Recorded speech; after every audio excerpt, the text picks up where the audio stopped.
All right, so a little while ago we talked about narrative shape, and specifically we talked about there always being a kind of curve. So I talked a little bit about if you look at exposition, which includes our setting, right, and our rising action. We have the climax, which again is very, very small. It's just a tiny little part. And then falling action, almost always much steeper. I know I'm not a good artist, but almost always much steeper than our rising action, which is the majority of the story, right? If we're talking about a movie that's got a 90-minute runtime, we're talking about 65 minutes that's our rising action. And then we kind of end with that conclusion, or I'm sorry, resolution.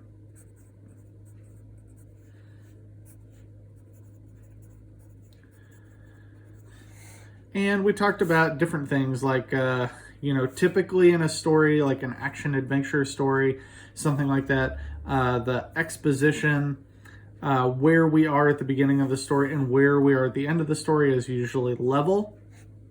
We talked about in a tragedy, after the death of somebody, the conclusion can be lower than, the resolution can be lower than the exposition. We can end in a place that's above, right? So that's all depending on the type of story that you're telling.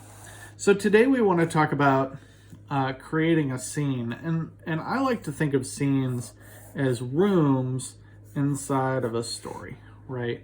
So we have our room, and we have the door in, and we have the door out. And the neat thing about scenes is that they actually really resemble the arc of a whole story. They're just much smaller, much more contained. So the first thing that we have is our character, right? And usually it's characters. You have to be a really good writer to write only about one character inside of a scene. Usually we have two or more. And the reason we have two or more is that there has to be a problem inside of the scene. So there has to be a reason for entering. There has to be a thing to do. And there has to be a reason for leaving. These are all key elements, the beginning, middle, and end of a scene, right? And so, for instance, like in a lot of sitcoms, we enter the scene with the characters, right? Characters are kind of in the hallway, they're about to go home, and then they're talking about something, and they're entering into the room. This is why I like the room analogy. We see this a lot in television. So once we're inside the room, there has to be a thing that they have to accomplish inside of the room, right? And then once we accomplish that thing, there has to be a good reason to leave the room as well. And that's the basic anatomy of a scene, right? We wouldn't have a scene that has a flashback as part of the scene, right? A flashback is usually a scene that happens before this scene.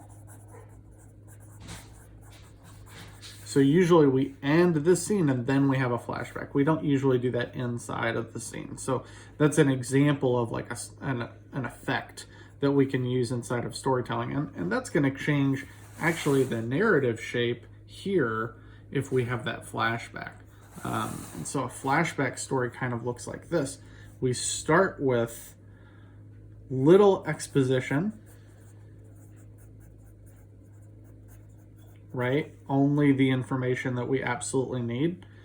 And then we are directly into rising action. We go backwards to do exposition. And then we begin our arc again.